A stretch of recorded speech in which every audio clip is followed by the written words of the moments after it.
The race is on to find a lasting solution to the problems bedeviling the country's sugar sector as the clock ticks away. And the stakes could not be higher, as millions of jobs and livelihoods will be lost, denying the government and the economy billions in revenues. In the second of the three-part sugar crisis series, Philip Keitany now explains how the sugar sector got itself into this mess. Kenya's sugar sector was born in 1902 after the setting up of Miwani Sugar Factory in Western Kenya. It was followed by Ramisi in 1927, Muhoroni in 1966, Chemelil in 1968, Mumias in 1973, Nzoia in 1978, and Soni in 1979. And with the establishment of these factories came jobs and wealth which improved the lives of people in the sugar belt. But this rosy scenario is but a distant memory. Today the industry is in shambles after a destructive political economy that has seen corruption, mismanagement, lack of a political goodwill ruin the sector.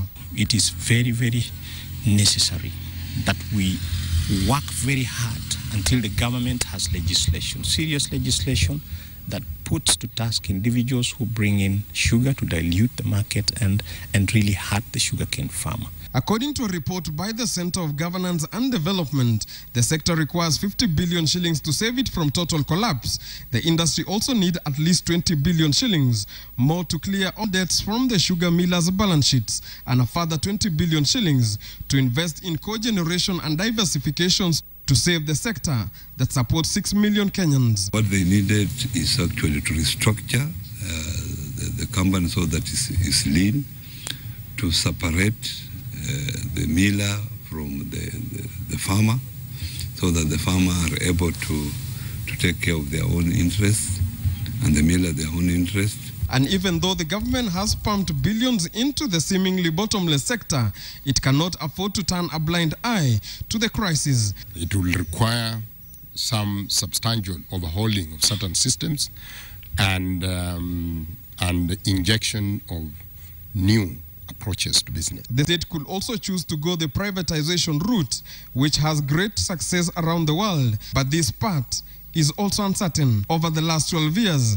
the government has gotten 3 extensions of safeguards of sugar imports from COMESA to enable the state complete reforms. Extension of COMESA is coming to an end in February 2015, and it's very critical that we complete the restructuring of our sugar industry in readiness to compete. Leaders in Western Kenya says time has come to buy the bullet and complete reforms that could make sugar production competitive. I have personally requested the national government to relinquish their ownership in the Mumias so that we are able, since agriculture is devolved, I'm ready even to pay for the shares if they need the county government to do so. But given the bureaucratic roadblocks that have impeded the process of privatization so far, leaders and farmers alike are mulling options to ensure their survival. Tomorrow, in the third and final segment of this series, we will take a critical look at Mumia Sugar Factory and analyze how it went from hero to zero. Philip Keitany, KTN Business.